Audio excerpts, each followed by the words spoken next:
Bien, Dale. compartimos. Impecable. ¿Cómo, cómo se dividen así? Los voy presentando. Yo tengo un problema con el audio en la computadora, entonces hablo desde el celular y me ven por la cámara de la compu. Ah, Empiezo yo y después va a seguir Jean. perfecto.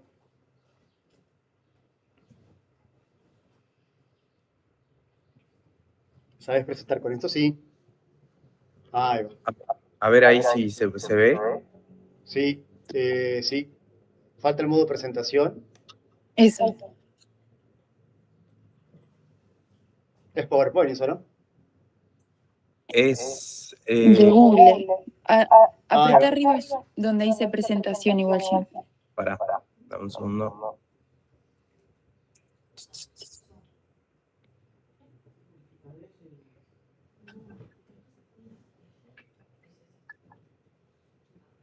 A ver ahora. Buenísimo. Ay, sí, se ve mejor. Bueno, buenas tardes. ¿Cómo les va? Hoy vamos a seguir con lo que es la temática de los temas en común, de urgencia de puerta y de CTI. Ya estamos casi finalizando el año, queda este y el otro, que lo voy a hablar yo solo nomás, es el de alteraciones del estado mental, pero hoy vamos a hablar de sepsis y shock séptico. Va a estar a cargo los doctores Moraes, Coutinho, que son médicos residentes de medicina interna de puerta, y la doctora Jorge, que es residente de medicina intensiva. Arranca la doctora Coutinho, ¿puede ser? Sí, Buenísimo. Cuando quieran. bien. Bueno, para comenzar un poco esta revisión de sepsis y shock séptico, nosotros queríamos mostrar un poco de la importancia del tema, sabiendo que tiene una alta mortalidad y morbilidad, que se ha estimado que tiene una mortalidad mayor al 10% en los casos de sepsis e incrementamos hasta el 40% en casos de shock séptico. Que sigue siendo una causa principal de ingreso a la unidad de cuidados intensivos y bueno, la importancia radica en sospechar de forma temprana esta enfermedad para poder iniciar precozmente el tratamiento. La identificación temprana y el tratamiento adecuado se ha visto que se asocia con un mejor pronóstico en estos pacientes. Sí que pasa allí. Voy. Bueno, para definir un poco la sepsis, podemos decir que bueno, es una respuesta inflamatoria anómala del organismo frente a la infección, donde participan los componentes del microorganismo así como los mediadores de la respuesta inflamatoria generados por el huésped, y que bueno, esto produce un daño celular y esta respuesta posteriormente va a llevar a una disfunción orgánica que es potencialmente mortal. Sabemos que el principal foco de infección en la sepsis es el foco pulmonar, con una prevalencia del 40 o 60% de los casos, y luego le siguen los focos infecciosos abdominales y geniturinarios en un 15 o un 30% para los dos. Y hasta en el 60-70% de los casos se identifica el patógeno que causa la infección. Bueno, con respecto al diagnóstico, en 2016 se actualizó la definición también de sepsis y shock séptico, donde se reconceptualiza la definición de sepsis. Ya no se incluye más el concepto de SIRS en la definición. Ahora se habla de la sepsis como una disfunción orgánica causada por una respuesta anómala del huésped, pero sin incluir ese viejo concepto de SIRS. Y bueno, sabemos que reconocer precozmente la sepsis es un desafío porque bueno, las manifestaciones clínicas son muy heterogéneas y también que tiene una evolución dinámica. Tenemos signos clínicos que son más indicativos de sepsis, que van a incluir la alteración del nivel de conciencia, la polipnea, la hipotensión, y también tenemos, bueno, hallazgos de laboratorios que también van a estar asociados a la sepsis, como son la leucocitosis, la leucopenia, los niveles elevados de lactato. Si quieres pasa nomás. Y bueno, y también dentro de la evaluación clínica, ¿no? Que debemos enfocarnos en identificar qué foco es el que está causando la infección y además valorar la función orgánica y la perfusión tisular.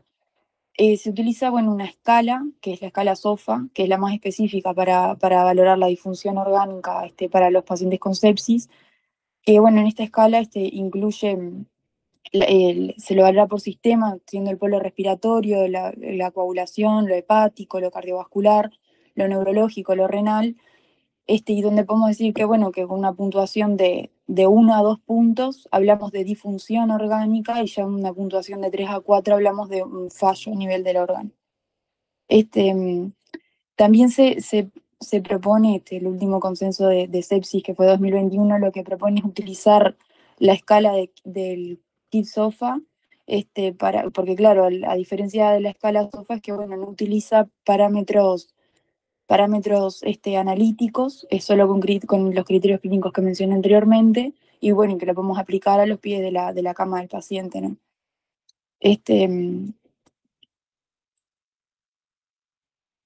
Muy bien. Pasa nomás, sí, Jean.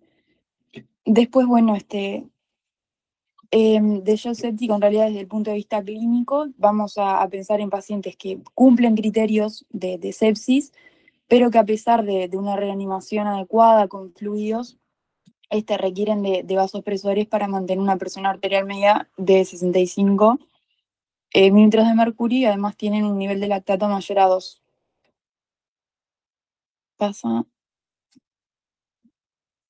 Con respecto al tratamiento, hay como 3 grandes pilares. Un primer pilar sería controlar la infección, posteriormente, bueno, restauración de la perfusión, y después los tratamientos ayudantes. Son como los 3 grandes pilares del tratamiento de la sepsis y del shock séptico, y lo consideramos una enfermedad tiempo dependiente. En los casos, digamos, de éxito, va a estar directamente relacionado con la rapidez en que se instaura el tratamiento. También por este motivo es que se trata de una urgencia médica. Y estudios muestran, han demostrado que los pacientes que son tratados de forma adecuada en la primera hora sobreviven hasta en un 80% de los casos. Teniendo en cuenta las recomendaciones de la guía internacional sobre el tratamiento de sepsis y shock séptico de 2021, bueno, el primer punto, como decía, que es el control de la infección. En este caso tenemos que tratar de identificar el microorganismo que está causando la sepsis, ver cuál es el foco infeccioso, y obviamente que esto lo hacemos en simultáneo a la reanimación inicial, ¿no? A destacar de este punto es que, bueno, el inicio precoz de la antibioticoterapia empírica por vía intravenosa es prioritario. Tenemos que pensar, bueno, en un antibiótico que sea adecuado frente al patógeno más probable, y que tenga una buena penetrancia en el foco de infección que estamos sospechando. Pasa nomás. Después, bueno, para la restauración de la perfusión, que como dije, se hace en simultáneo al control de la infección, vamos a empezar la reanimación inicial con la fluidoterapia, que bueno, lo iniciamos de inmediato, como dije, y el objetivo va a ser mejorar la perfusión tisular, que bueno, que se puede comprobar con la mejoría de los niveles de lactato y la mejoría del relleno capilar. De elección en los pacientes con shock séptico, se inicia la fluidoterapia con los cristaloides. Si quieres pasar a la otra diapo. Que bueno, que se recomienda administrar una dosis carga de 30 ml kilo cristaloide en un periodo de 30 a 60 minutos.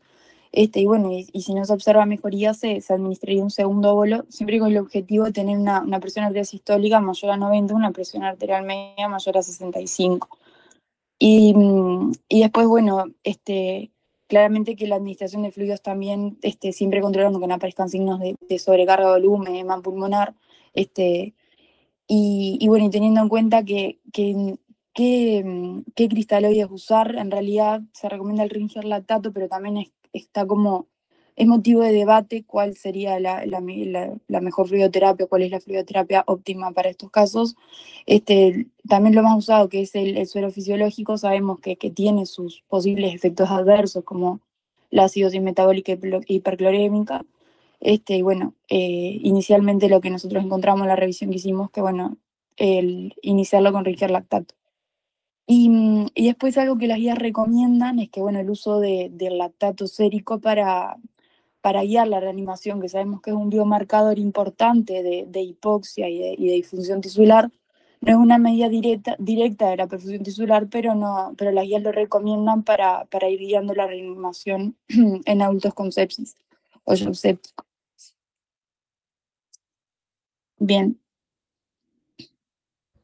Bien, ahora sigo yo. Dentro de esos pilares, en la reanimación inicial también se están incluidos los vasopresores, que en realidad están indicados cuando la reposición con fluidos no aumenta, no logra aumentar la presión arterial sistólica y el paciente se mantiene en hipotensión. Y el objetivo es, como decía Virginia recién, lo mismo, optimizar la perfusión de los órganos vitales, asegurando un suministro adecuado de oxígeno en las células.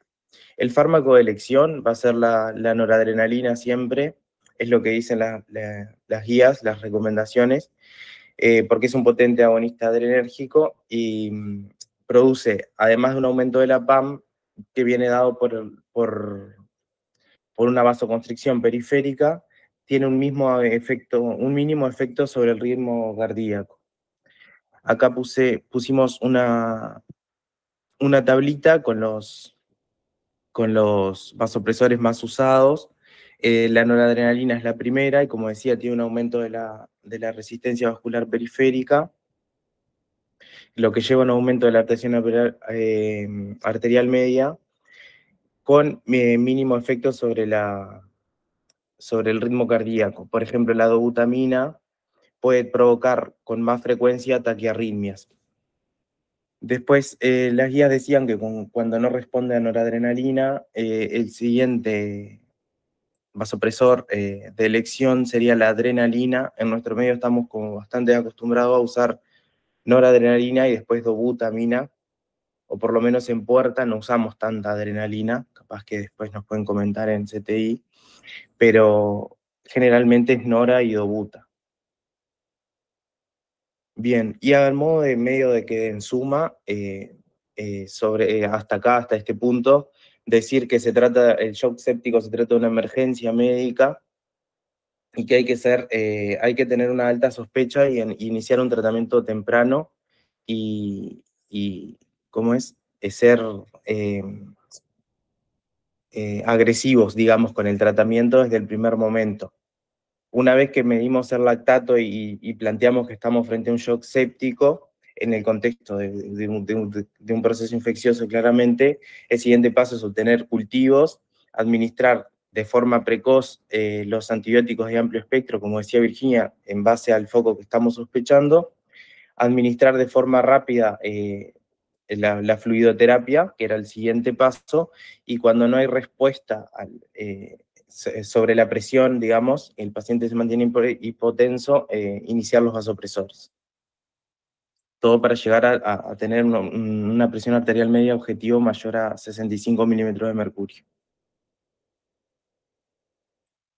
Bueno, y para hablar un poquito de los tratamientos adyuvantes, que las guías también lo mencionan bastante, que en realidad en Puerta claramente no se hace, después en CTI quizás sí. Las guías recomiendan, y se ha visto que hay varios estudios que demuestran que los glucocorticoides tienen un buen efecto sobre el shock séptico, haciendo que la resolución del cuadro sea más temprana y el paciente pueda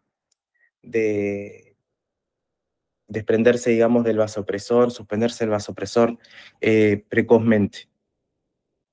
Hay un estudio que fue publicado en enero del 2024, que es una revisión sistemática y un metaanálisis que evalúa la eficacia y la seguridad de los corticoides en pacientes con sepsis.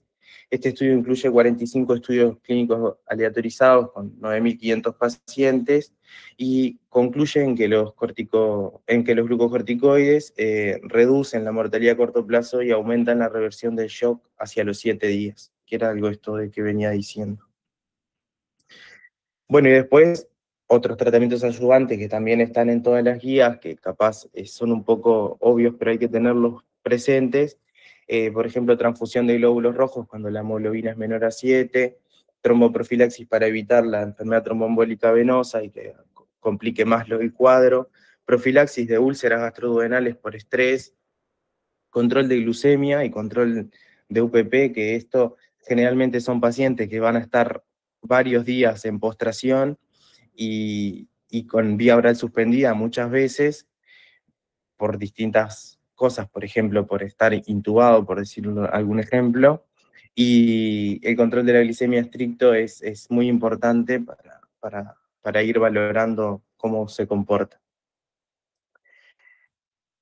En cuanto al pronóstico, siempre va a depender, como todo, de la edad y las comorbilidades, eh, además del proceso infeccioso y el grado del foco infeccioso, ¿no? No es lo mismo una celulitis que una infección de piel y partes blandas con colecciones profundas, por dar un ejemplo.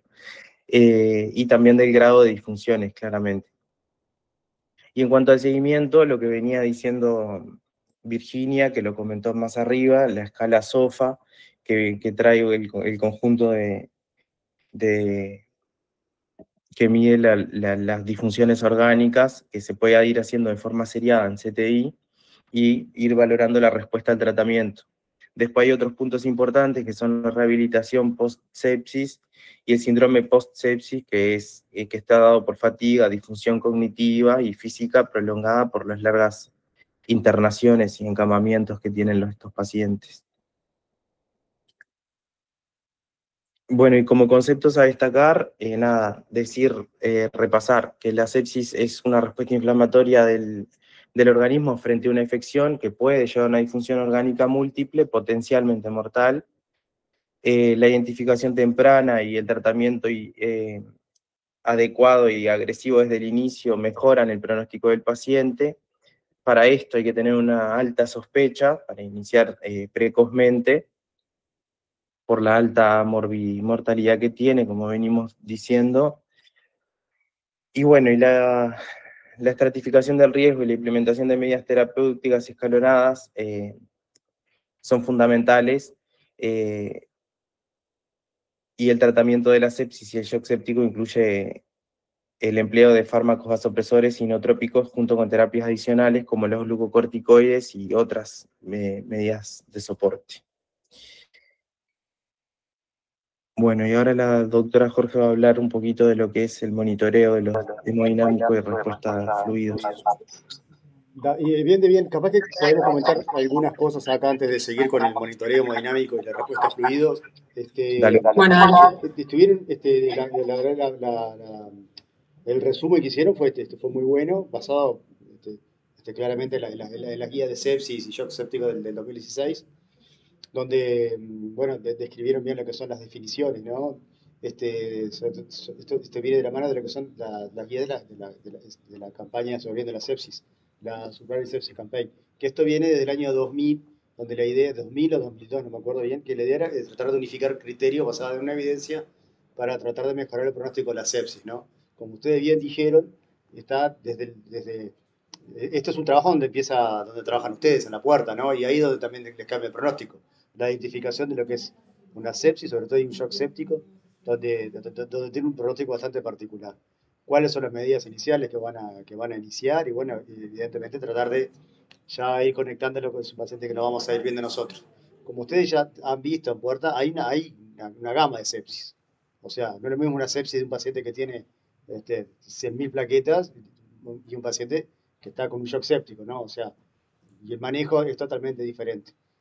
Pero tener en cuenta que las indicaciones, por ejemplo, de intubación de un paciente con shock, la sepsis está bien claro, ¿no? Por todos los motivos que uno se puede imaginar, pero por sobre todo, es un paciente donde todo su metabolismo se va a tener que concentrar en mejorar una enfermedad de base y no tratar de gastar esa energía en una respiración que está prácticamente agotada, ya sea por acidosis o por insuficiencia respiratoria. Eso es por un lado. Y después Gisela le va a comentar ahora seguramente lo que es varios de los puntos que ustedes comentaron, sobre todo lo que es la reposición de fluidos, que si bien ese esquema de los 30 mililitros kilo, el coso es bueno para inicialmente, después ahí vamos a tener ciertas variaciones y ciertas medidas que nosotros vamos a utilizar, que incluso algunas las pueden utilizar ustedes, las pueden tener en cuenta, para ver cuándo le empezamos los fluidos, cuándo le empezamos los sinotrópicos, los vasopresores. Y nosotros tenemos ciertas hay particularidades, porque por ejemplo las guías no mencionan mucho lo que es la vasopresina y hoy en día la vasopresina incluso está en un escalón previo de prioridad a lo que es la adrenalina, sobre todo esos pacientes que nosotros vamos a tener taquicárdico, digo, difícilmente le vamos a dar lo mismo que le estamos dando. La noradrenalina y la adrenalina son fármacos que son muy similares, de hecho la noradrenalina se transforma en adrenalina, así que le estaríamos dando exactamente lo mismo. Y el uso de los corticoides, como bien mencionaste, Jean, es un pilar fundamental en el manejo de la sepsis. Ahí tenés varios protocolos que mostraste. No, ese no sé si lo que mostraste es una evaluación de un estudio que fue bastante conocido, que es el estudio de Marik, el protocolo de Marik, que bueno, pero ahí entran siempre nosotros, ya teniéndolo acá arriba, entramos más en la parte más de controversia. ¿Qué dosis de corticoide? ¿En qué momento le empezamos? ¿Qué corticoide se le hace? Si se le asocia o no fludrocortisona, se le asocia o no vitamina C. Tiene como una cantidad de cosas la sepsis y el shock séptico que es una enfermedad bastante agobiante que uno trata de hacer todo lo que está al alcance para sacar la situación bastante dramática en el enfermo, ¿no? Pero yo creo que como medida inicial, bien mencionaste la identificación, la toma de cultivos, el inicio del tratamiento antibiótico y la reanimación hemodinámica. Esos son los pilares fundamentales. No sé si ustedes quieren comentar algo más, alguna percepción que tuvieran de ahora que vieron estas guías de sepsis, de alguna experiencia que hayan tenido, algo que quieran comentar con respecto a esta enfermedad.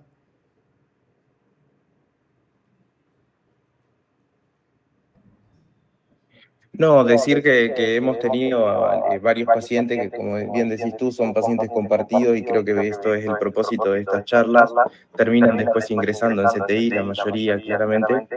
Y bueno, nada, destacar esto, que siempre, generalmente hay que iniciar temprano la fluidoterapia y los antibióticos, ¿no? Para cambiarle el pronóstico al paciente. Nada, recalcar. En algunos hospitales hay lo que es, pero como ustedes tienen de stroke isquémico, una valija con un protocolo, hay una especie de valija de sepsis, donde tienen los tubos para sacar los hemocultivos, que se tienen un protocolo, es una cosa donde que también ha demostrado un cambio en el pronóstico. Pero nada, no les estiro más y dejo que Giselle mencione su parte. Buenas. Bueno, la idea era hablar un poco de monitoreo hemodinámico y respuesta a fluidos, y un poquito también arrancar, pasar a la siguiente, hablando de lo que es el perfil hemodinámico del shock séptico, que tiene algunas particularidades.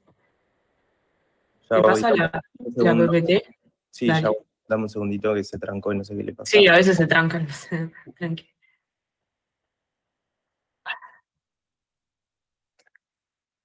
Para. Dejo de compartir, lo comparto de nuevo porque se trancó, no sé qué le pasó.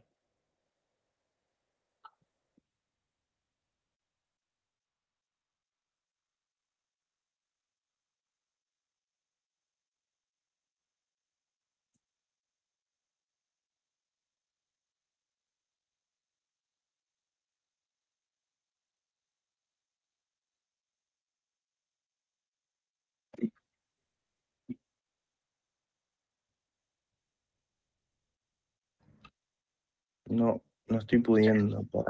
A ver, capaz que intento compartir yo. Creo que la abro porque no la tenía. Ahí va, bárbaro, sí, es. Bien. Entonces, el shock séptico tiene algunas particularidades en el perfil hemodinámico que lo diferencia claramente de otros tipos de shock, como puede ser la disminución de las resistencias vasculares sistémicas con una vasodilatación generalizada, con alteraciones en la microcirculación que genera shunts microanatómicos, que hace que áreas de altas demandas metabólicas de repente queden mal perfundidas y ese flujo sanguíneo vaya por áreas que de repente no tienen tanta demanda metabólica porque se pierde, hay como un mismatch entre la perfusión y las demandas metabólicas de los tejidos, y se pierde esa autorregulación del flujo microvascular. Además hay disminución de la contractilidad miocárdica por la inflamación, las catecolaminas que se segregan, las citoquinas proinflamatorias, radicales libres, también la baja disponibilidad en los casos en que hay hipotensión, hay baja disponibilidad de flujo sanguíneo a la circulación coronaria, y bueno, y entre la vasodilatación generalizada, la disminución de las resistencias vasculares, se genera todo este perfil hemodinámico que es bastante particular en el shock séptico. Además vamos a encontrar que debido a la disfunción mitocondrial que se genera, que también es causada por la hipoperfusión, la inflamación, también va a haber una disminución del consumo de los tejidos de oxígeno, haciendo que la saturación central de oxígeno en general esté elevada. Pasar a la siguiente.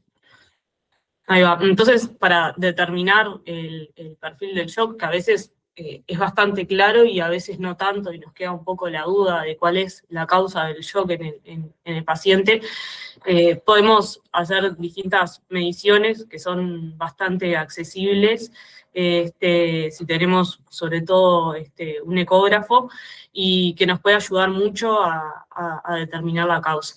Entonces uno de ellos es el gasto cardíaco y el índice cardíaco, que para determinar el gasto cardíaco necesitamos obtener el volumen sistólico, y para hacer el volumen sistólico tenemos que apoyar la sonda en un eje longitudinal largo, que es el que se ve a la izquierda, donde se ve arriba el corte, digamos, donde se ve el tracto de salida del ventrículo derecho, ventrículo izquierdo y raíz aórtica, y la aurícula izquierda. De ahí vemos el tracto de salida del ventrículo izquierdo, que es donde está marcado ahí, no sé si se ve en la imagen,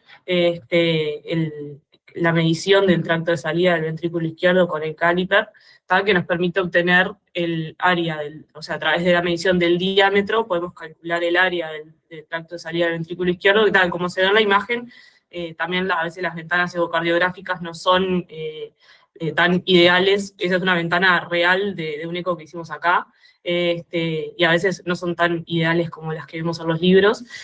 Y después, obteniendo el diámetro del tracto de salida del ventrículo izquierdo, también podemos calcular la velocidad, la integral de la velocidad tiempo del flujo de salida del ventrículo izquierdo, que es lo que vemos en la imagen de la derecha, en la que ponemos el Doppler pulsado en el tracto de salida del ventrículo izquierdo, y podemos ver, haciendo la envolvente del flujo que sale por ese tracto de salida, podemos obtener el BTI, que es eso, es la integral velocidad-tiempo. Entonces, obteniendo la integral velocidad-tiempo y el área de sección transversal del tracto de salida del ventrículo izquierdo, eso nos va a dar el volumen sistólico, y eso lo multiplicamos por la frecuencia cardíaca y podemos calcular el gasto cardíaco en forma no invasiva. Pasa al siguiente. Ahí es como una suma de lo que les decía anteriormente, o sea que el volumen sistólico lo vamos a calcular como el área de sección transversal, que es el diámetro dividido 2, o sea que nos da el radio al cuadrado por pi, o su equivalente, que matemáticamente, para no hacer tantas cuentas, lo resumimos en el diámetro dividido 2 por 0,785. Y eso lo multiplicamos por el BTI. En general, los ECO tienen un software que lo hace automáticamente muchas veces, solo midiendo el diámetro y midiendo el BTI, el resto de las cuentas las hace el software y ya te da el gasto cardíaco. Perdón, te da el gasto sistólico, el volumen sistólico, y eso multiplicando por la frecuencia cardíaca podemos obtener el gasto. Y es importante también normalizar el gasto por el área de superficie corporal del paciente, que es lo que nos da el índice cardíaco, que lo normal va a ser entre 2,5 y 4 litros minuto por metro cuadrado, porque a veces el gasto nos puede parecer, y pasa que te puede parecer un poco bajo, pero de repente es un paciente que su área de superficie corporal es chica, entonces en realidad haciendo el índice cardíaco termina dando normal, entonces eso ayuda bastante. Y bueno, y en el shock séptico el índice cardíaco va a estar disminuido. Y después lo otro que es importante es que podemos determinar las resistencias vasculares sistémicas, que esto ya para hacerlo sería como lo ideal tener medición invasiva de la presión arterial y de la presión venosa central. Entonces obtenemos a través del transducer de presión en la línea arterial radial, podemos obtener la presión arterial media, y a eso le restamos la presión venosa central, medida por la luz distal de la vía venosa central, lo multiplicamos por 80 por tema de conversión de las unidades, dividido el gasto, y eso nos da las resistencias vasculares sistémicas, que en el shock séptico van a estar disminuidas, o sea, van a ser menores a 800. Lo normal, si bien puede variar según la bibliografía, en algunos lugares puede aparecer que lo normal es de 900 a 1500, eso es un poco variable, pero anda más o menos dentro de ese rango, y en los pacientes con shock séptico va a estar disminuida las resistencias. Pasa a la siguiente. Después, otra cosa que podemos ver en los pacientes con shock séptico es que hay un aumento de la presión de pulso, debido a esta vasodilatación tan generalizada, esta disminución de las resistencias vasculares sistémicas, el volumen sistólico genera un aumento de la presión sistólica, que después, como está tan vasodilatado, cae abruptamente y mantiene una presión diastólica baja. Y esto es un ejemplo, si bien no es lo ideal, porque este paciente tenía, ese que puse la foto del monitor, tenía extrasístoles muy frecuentes, que hace que el ritmo no parezca regular, pero igual se puede ver claramente que tiene una presión de pulso aumentada. Pasa a la siguiente.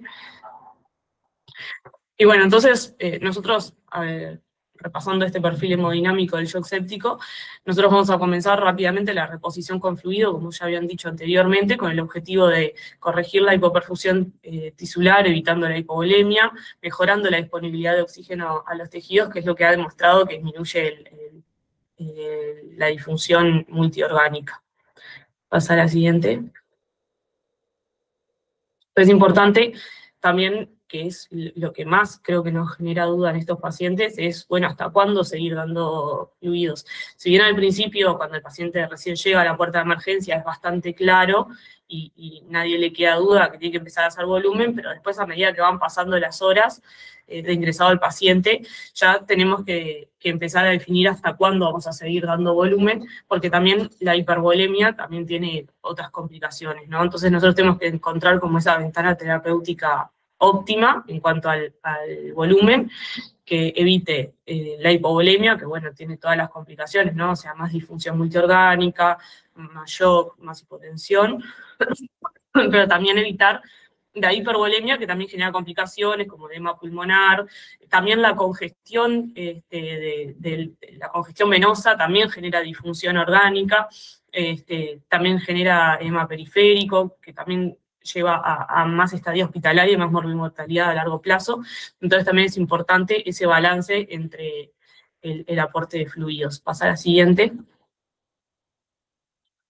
Nosotros tenemos en esta curva, en esta gráfica, lo que se representa es la curva de Frank-Starling, que es el aumento del volumen sistólico en respuesta a aumentos de la precarga. Entonces, nosotros nos interesa en el paciente en shock séptico, o en cualquier paciente en realidad en shock, determinar en qué momento, en qué etapa, digamos, de la curva de Frank-Starling estamos. O sea, si estamos en la etapa que es dependiente del aumento de la precarga, que es la que está marcada en A, más a la izquierda, y después tenemos la etapa, el sector de la curva que es independiente de la precarga. Entonces, en el sector precarga dependiente, nosotros ante la administración de volumen vamos a generar un aumento del volumen sistólico con un mínimo aumento en el agua pulmonar extravascular, que es lo que se ve en la curva en azul, que es la curva de Marik Phillips, que capaz que no es tan conocida como la de Frank-Starling, pero que es algo que también tenemos que tener en cuenta de que cuando le administramos volumen a los pacientes, tenemos que estar en este sector en el que se beneficia por un aumento del volumen sistólico, pero con un mínimo aumento del agua pulmonar extravascular.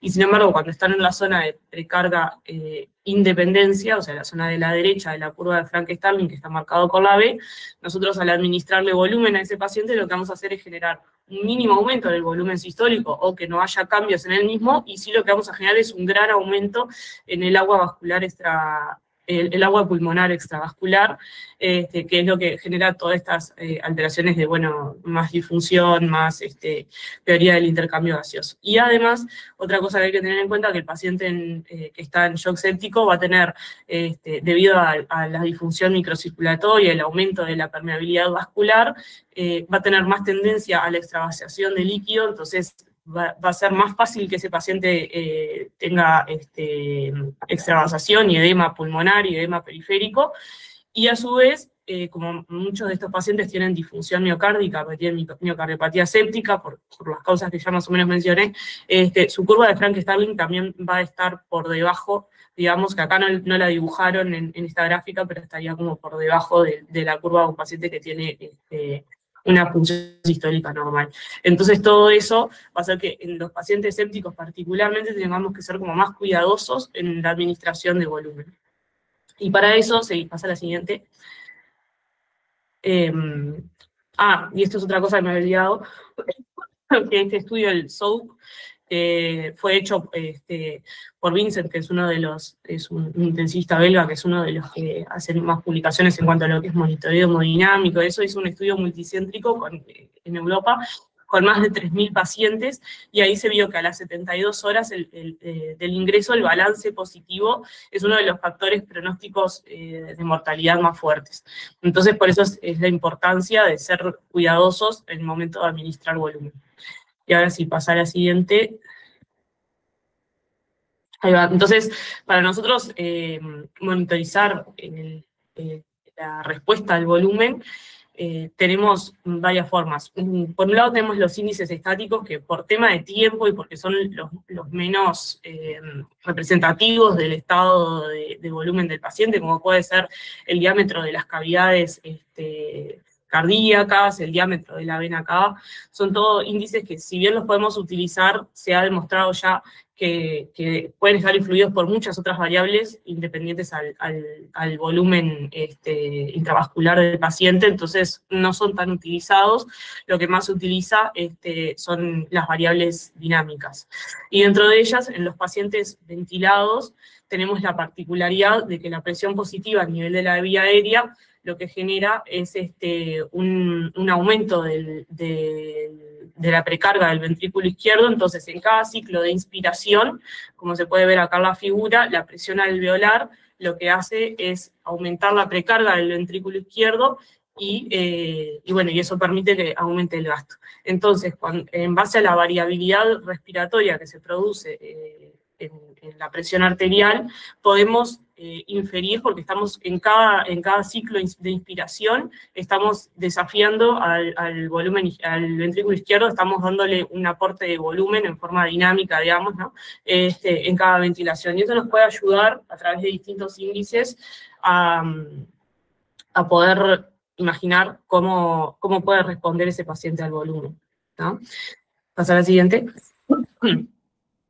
Entonces, en base a esta premisa, viene la medición de la variación de la presión sistólica, ¿tá? En la que nosotros podemos analizar a lo largo de los ciclos respiratorios, en que vemos como en inspiración hay un aumento del volumen sistólico y en expiración disminuye. Entonces, del volumen sistólico y de la presión sistólica también, podemos ver cómo, calculando el delta ascendente, que viene a ser el delta de presión sistólica, entre la presión sistólica, la presión basal apneica telespiratoria, que es cuando, si nosotros desconectáramos la rama del ventilador en apnea, nosotros vamos a tener una presión sistólica constante, y la diferencia entre esa presión sistólica y la presión sistólica cuando nosotros conectamos el ventilador y aumenta en la inspiración con ese aporte de volumen que se da por la presión positiva a nivel de la vía aérea, genera esa variación y ese delta ascendente, y a su vez el delta descendente que se produce en la expiración.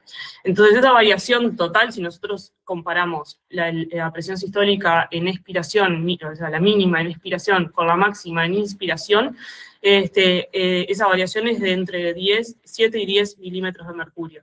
Y variaciones mayores, lo que nos pueden traducir es que hay cierta dependencia a esa precarga, que ese ventrículo izquierdo, cuando aumenta la presión positiva en vía aérea y entonces aumenta su precarga, tiene la posibilidad de mejorar el volumen sistólico. Pasa a la siguiente. Después, por la misma línea también, y con un fundamento bastante parecido, tenemos la variación de la presión de pulso y la variación del volumen sistólico, ¿tá? Porque se ha visto que el área bajo la curva de presión arterial traduce, o sea, es una forma de obtener el volumen sistólico en el paciente. Entonces, nosotros lo que podemos valorar es si en inspiración hay un aumento del área bajo de la curva que se traduce en un aumento del volumen sistólico a comparación con la expiración, y si esta variabilidad es aproximadamente mayor a un 11%, en otros lados dicen mayor a un 13%, habla también de precarga dependencia. Bien, pasar al siguiente. Y después, aprovechar poner esto porque muchas veces, y sobre todo en lo que es una puerta de emergencia, de repente no vamos a tener la monitorización invasiva de la presión arterial, pero sí a través de la onda de saturación, de la pletismografía, podemos obtener variables que son, que se ha visto que logran como representar qué pasa a nivel de la variación de la presión de pulso, que son la variación del índice de pulsatividad y la variación de la onda de pulso. La variación de la onda de pulso lo que hace es lo mismo que vieron que el saturómetro genera una onda de pulso obtenida a través de la absorción de luz por la espectrometría infrarroja. Y entonces la variación de la onda de pulso analiza esa absorción variable de la sangre arterial que se ve ciclo a ciclo, y analiza, digamos, la variación entre la sístole y la diástole, y eso nos genera este índice que es la variación de la onda de pulso, que cuando es mayor a 15% predice una variación de la presión de pulso mayor a 13%, que es lo que habíamos dicho que era como el punto de corte. Si pudiéramos medir la variación de la presión de pulso con una onda de presión arterial, pero si no la tenemos podemos inferirla a través de la variación de la onda de pulso. Si bien muchos equipos no muestran la variación, no calculan los saturómetros, la variación de la onda de pulso, lo que sí es muy común que muestren es el índice de pulsatilidad. Que el índice de pulsatilidad básicamente es la diferencia entre el componente variable de la observancia de los tejidos, que es el que está marcado como AC, y el componente constante, que es el DC. El componente constante es toda esa absorción de infrarrojo, de luz, que se produce por los tejidos, o sea, la sangre venosa, los tejidos, hueso, todo. Y después tenemos la variable, que es la producida por el volumen sistólico. Entonces el índice de pulsabilidad es la relación entre estos por 100. Y después la variación de este índice a lo largo del ciclo respiratorio, si es mayor a un 11,5%, predice una variación de la onda de pulso mayor a 13% en pacientes bajo ventilación mecánica con una sensibilidad y una especificidad bastante buenas, y a su vez, como habíamos dicho, la variación de la onda de pulso mayor a 15% predice la variación de la presión de pulso si tuviéramos la medición invasiva. Entonces, como conclusión de esto, es que podemos utilizar también la saturometría como un índice que en caso de no tener una medida de presión arterial invasiva, nos puede servir la saturometría. Vamos al siguiente. Bien, después una maniobra que podemos realizar también para predecir la respuesta a fluidos antes de administrar una carga de volumen al paciente es la maniobra de elevación de miembros inferiores, que básicamente consiste en medir el gasto cardíaco. En forma ideal sería medir el gasto cardíaco, pero si no lo tenemos disponible podemos medir el delta presión de pulso, podemos medir la variación del volumen sistólico con el paciente con la cabecera a 45 grados, que vendría a ser como el paso 1, y después lo que hacemos es, a través de mover la cama, bajar la cabecera y elevar las piernas unos 40 grados también. Y ahí vemos el efecto, o sea, volvemos a medir el gasto cardíaco o la variable que hayamos elegido utilizar para la maniobra, y vemos si hay un aumento, que en general se toma como positivo una respuesta de un aumento entre un 15 y un 20% del gasto, como una respuesta positiva, o sea que es un paciente que se va a beneficiar de la reposición, o sea, de la expansión de volumen con fluidos. Bien, siguiente. Ahí va. Y acá, esta gráfica le saqué un metaanálisis que se publicó en 2016, donde define la elevación de miembros inferiores como predictor de respuesta a fluidos, y bueno, y ellos toman distintos trabajos que miden el gasto cardíaco de distintas formas. Las más comunes, en la mayoría de los trabajos, los medían por ecocardiografía o por variación del volumen sistólico. Después hay otras que son menos comunes, por lo menos en nuestro medio, como la bioreactancia. Después, bueno, tener un ecocardiograma transesofágico no es viable en esta situación, si no lo medían otros por termodilución con el catéter de Swan-Ganz o por Doppler supraesternal que medía el flujo aórtico. ¿Ah? Pero, bueno, lo importante de esto es que la maniobra de elevación de miembros inferiores es un buen predictor de la respuesta a fluidos y nos permite valorarlo antes de darle al paciente, de administrar más fluidos. Lo otro también es que podemos, si nosotros estamos haciendo ecocardiografía en el paciente, podemos medir el BTI, o sea, la integral de la relación volumen-tiempo del tracto salida del ventrículo izquierdo, previo a la elevación de los miembros inferiores, y después lo hacemos posterior a la elevación de miembros inferiores, y ahí ver la diferencia. Sin necesidad de tener que hacer el cálculo del gasto, midiendo el área del tracto salido ventrículo izquierdo, porque asumimos que el área va a ser siempre igual, entonces lo único que nos va a cambiar si el paciente es respondedor o no es el BTI. Pasa al siguiente. Bien, después otro parámetro que tenemos para valorar si el paciente se beneficia de la administración de fluidos es el gradiente venoarterial de CO2.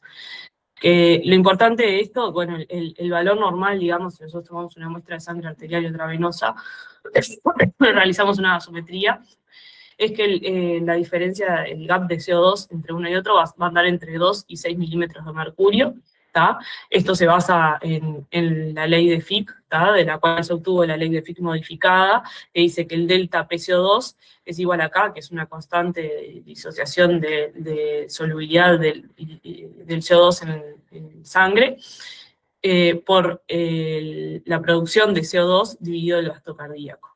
Entonces, lo que de esta ecuación se desprende que las causas de aumento del gap del CO2 pueden ser la caída del gasto cardíaco, pero también hay otras variables como pueden ser la alteración de la distribución del flujo microcirculatorio, la producción de CO2 que puede aumentar, sobre todo en estos pacientes que muchas veces hacen fiebre y eso aumenta la producción de CO2, y también la relación del CO2 unido a la hemoglobina y CO2 disuelto, que eso está influido por el pH, el efecto Haldane, un montón de cosas que influyen.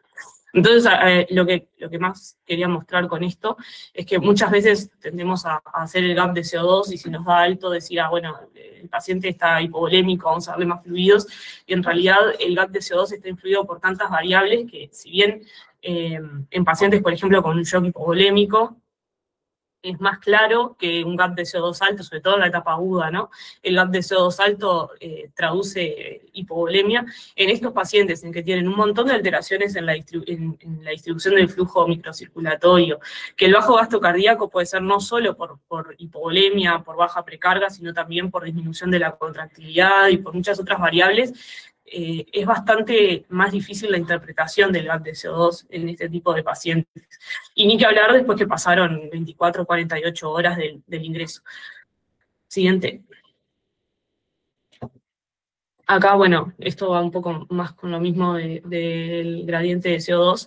Acá estos gráficos lo que muestran son como distintas situaciones en las que tenemos en un paciente normal con un adecuado gasto, adecuado flujo macrocirculatorio y también una microcirculación normal, el gap de CO2 va a ser bajo, pero después el gap de CO2 puede variar si tenemos hipotensión, o sea, flujo macrocirculatorio bajo, con homogeneidad del flujo microcirculatorio, o si hay heterogeneidad del flujo microcirculatorio, si hay bajo gasto, o sea, son como muchas variables las que influyen sobre el gap de CO2, y bueno, y destacar eso, que en los pacientes sépticos va a estar alterada la microcirculación, por lo tanto, tomarlo como un parámetro de hipovolemia es algo que no es muy aceptado, porque no hay una relación inversa, digamos, entre el bajo gasto por baja precarga y el gap de CO2.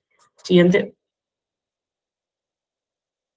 Después, bueno, como ya habían dicho anteriormente, las guías recomiendan utilizar el clearance de lactato como para guiar la reanimación con fluidos, si bien en la última guía, la 2021, y bueno, ya las anteriores, la recomendación es leve, es débil, digamos, y hay en realidad poca evidencia que lo respalda, por eso también últimamente, en los últimos años, se ha tendido más a usar el tiempo de relleno capilar para guiar la resucitación, si bien el lactato es una variable importante y se ha visto que el paciente que tiene, o sea, que no disminuye el lactato, no tiene un buen clearance del lactato luego de la reanimación con fluidos, se asocia a mayor mortalidad, a peor pronóstico, pero últimamente se está recomendando más utilizar el tiempo de relleno capilar. Pasa a la siguiente.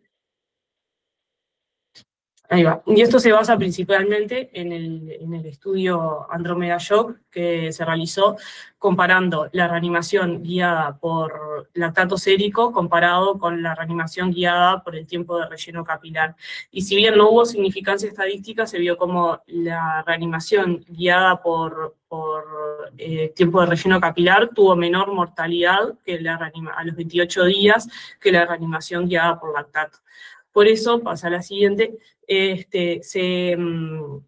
ahora hace muy poquito salió el estudio del Andromeda Shock 2, que lo que hace es mostrar este algoritmo en el que se guía la reanimación por el relleno capilar. Entonces tenemos como un primer escalón, que es el que está en esta diapositiva, que es en el paciente en que tenemos un relleno capilar anormal. Si tenemos una presión del pulso menor a 40 milímetros de mercurio, vamos a valorar la respuesta a fluidos.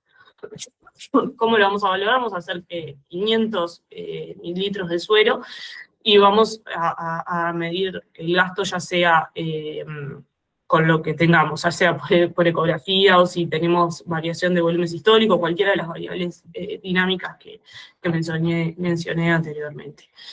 Entonces, si no hay respuesta a fluidos, vamos a hacer una nueva carga de 500 más, con un máximo de 1000 mililitros de suero. Y en caso de que la presión no sea menor a 40 milímetros de mercurio, vamos a ver si la presión diastólica es menor a 50 milímetros de mercurio, aumentar la dosis de noradrenalina hasta tener una presión diastólica mayor a 50 milímetros de mercurio, y después de 1 hora revalorar si el relleno capilar sigue siendo lento. Esto tomando lento como menor a 3 segundos, perdón, mayor a 3 segundos y normal como menor a 3 segundos. ¿Tá? En caso de que siga siendo lento, vamos a volver a valorar la respuesta a volumen. Siguiente. Y si con esto no logramos mejorar el relleno capilar, o sea, sigue estando lento, lo que vamos a valorar, y recién el algoritmo lo introduce acá, si bien creo que es algo que en la práctica lo hacemos mucho antes, pero bueno, es hacer una ecocardiografía para valorar la función cardíaca. Y en caso de que no haya alteración en la función cardíaca, valoramos la respuesta a fluidos y volvemos a hacer, eso es como que tiene las flechitas como en círculo, porque es algo que volvemos a revalorar el TRC y revalorar la respuesta a fluidos del paciente. Y en el paciente en que no tiene respuesta a fluidos, vamos a valorar si era un hipertenso previo. Entonces, en el paciente que era hipertenso previo, vamos a hacer un test de presión arterial media en que le vamos a aumentar, aumentando la dosis de noradrenalina, hasta aproximadamente 80-85 milímetros de mercurio durante 1 hora, y vamos a volver a valorar el relleno capilar. Si el relleno capilar no mejora, volvemos como volvemos para atrás en el algoritmo, pero si el relleno capilar mejora con el aumento de la dosis de noradrenalina, hablando, o sea, esto se basa en que el paciente hipertenso previo va a tener la curva de autoconclusión de la presión arterial desplazada hacia la derecha.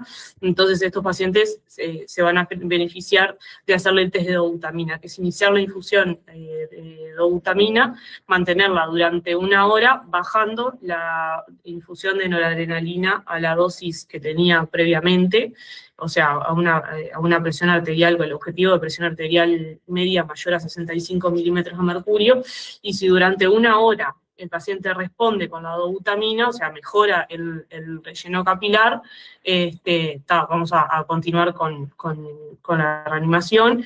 Si el paciente no mejora con eso, vamos a volver en el algoritmo a valorar la respuesta a fluidos y la normalización del TRC. Y bueno, y este trabajo lo que vio es que en los pacientes en los que se comparó seguir este algoritmo con los cuidados clásicos, digamos, o sea, la terapéutica clásica no basada en este algoritmo, y se vio cómo aplicando este algoritmo había menor mortalidad, menor tiempo de estadía hospitalaria, menos disfunciones. Entonces parece algo como muy promisorio el uso del tiempo de relleno capilar para guiar la reanimación con fluidos. Y bueno, creo que está, ¿no? Esa era la última. Bueno.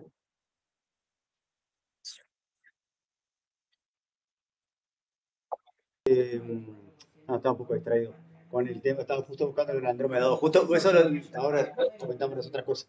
Lo que pusiste fue el escalón 2 del Andrómeda 2, ¿no? Ahí va. Sí, o sea, tenía el escalón 1 en una diapositiva y el 2 en la otra. Estaba mirando justo la 2 al final. Nada, te corto porque para no aburrirlo a la de Puerta, que habíamos hablado hoy de cómo valoran la respuesta a fluidos, y en realidad eso queda a criterio de cada médico. El objetivo sí que va a ser el objetivo va a ser normalizar como dijiste vos, el relleno capilar, pero la respuesta a fluidos lo deja a criterio de cada clínico, que lo haga como quiera. Con todas las cosas que vos mencionaste. Cosa que es algo muy abierto, ¿no? Como mencionamos, porque algunos tienen limitaciones, otros tienen cosas, es como una pata floja de lo que es el algoritmo de Andrómeda, que es bastante nuevo. La ecografía sí, lo que sí lo menciona es para valorar la función cardíaca en el momento de usar dobutamina. Pero, quería comentar eso más. Pero bien, no, impecable la puesta a punto, sobre todo fisiopatológica, de dónde viene, por qué nosotros hacemos la versión de respuesta a fluidos, sobre todo en pacientes bajo ventilación mecánica, y por qué tiene determinadas limitaciones. Si vos me das a elegir, hay millones de artículos, pero 2 conceptos quería transmitirle que alguna vez lo hemos comentado en una charla acá. Hay 2 acrónimos que yo siempre trato de tenerlos en la cabeza para la reposición de fluidos, y casi todo está dirigido a la sepsis, ¿no? Y uno es el acrónimo de Rose, y el otro es el acrónimo de las 4D. El acrónimo de Rose, que indica las fases de lo que son la reanimación hemodinámica con fluidos, que son la resucitación, la optimización, la estabilización y la evacuación. Y después, de las 4D, te habla de lo que es la droga, que como mencionaron bien al principio, es otra droga más que se recomienda hoy en día usar las soluciones balanceadas, sobre todo teniendo en cuenta el uso de regelactato, la dosis, y después el desescalamiento, y después la duración de lo que va a ser la reanimación con fluidos. Son las cosas que uno tiene que tener en mente cuando vos estás haciendo cargas de fluidos, ¿no? Y sobre todo, si lo necesito o no, con todas estas medidas. ¿Cuál es más compleja? ¿Cuál tiene mejor rendimiento? Si no, ninguna tiene 100% de rendimiento, como vieron. Todas tienen sus limitaciones. Si tiene ventilación espontánea, de repente, acá no mencionaba, pero el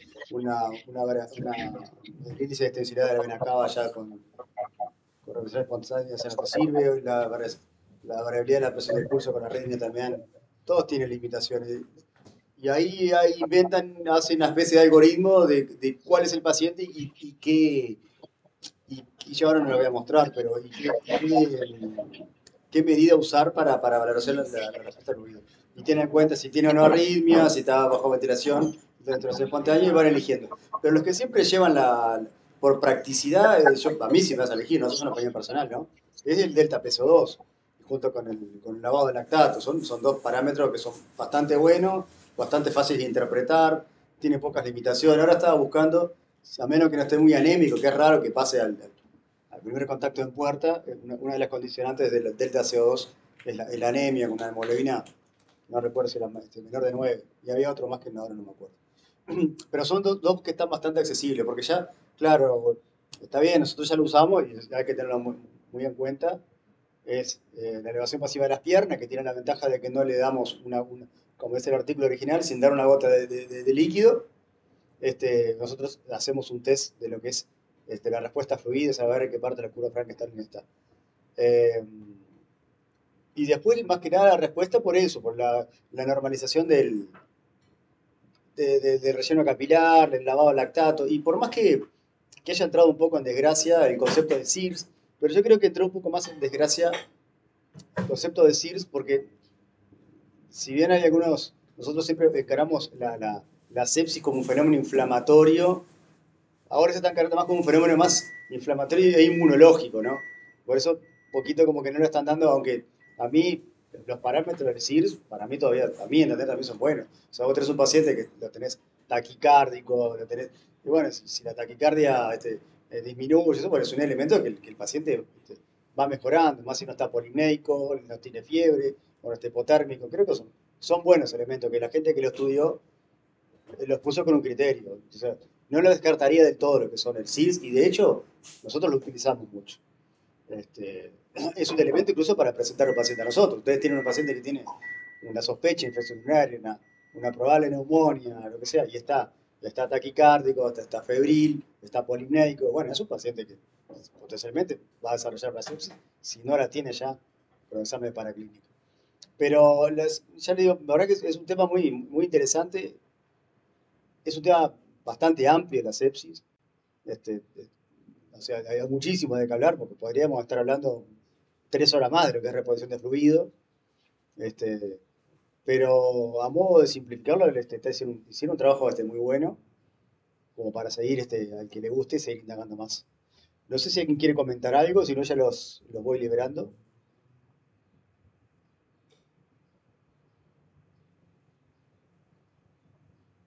Bueno, creo que por lo pronto entonces, dejamos de deberes esto, hay muchas cosas que yo tengo que ir a repasar también. Pero bueno, es un tema que el conocimiento o sea, las primeras medidas le cambia el pronóstico al paciente, y a veces no se trata solo de improvisar y tratar de usar el sentido común, sino basado en conocimiento y basado en evidencia.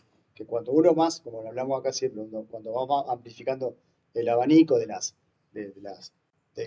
ciertas áreas del conocimiento, va viendo que se van encontrando cosas más grises y no tanto blancos y negros. Pero bueno, de eso la medicina se trata de eso, de ir tomando decisiones e individualizando el tratamiento para cada paciente. Siempre hay que involucrar también, perdón, y ya les comento una cosita final, hay que involucrar a veces a otros especialistas, ¿no? Con el tema de la sepsis. Excepcionalmente, en la primera etapa un infectólogo, pero muchas veces no olvidarse el papel del cirujano, ¿no?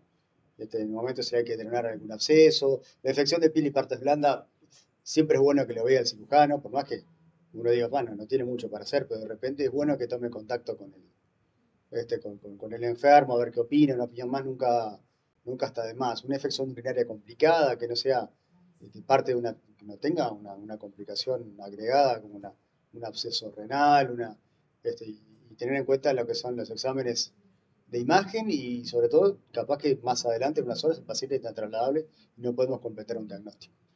Pero la verdad que al intensivista por lo menos es una enfermedad que nosotros lo vemos todos los días y nos genera mucho entusiasmo tratar de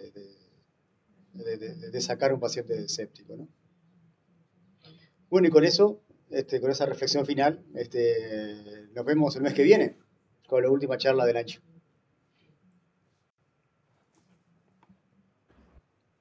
Nos vemos. Chao. Bárbaro, gracias. Chao, gracias. Chao.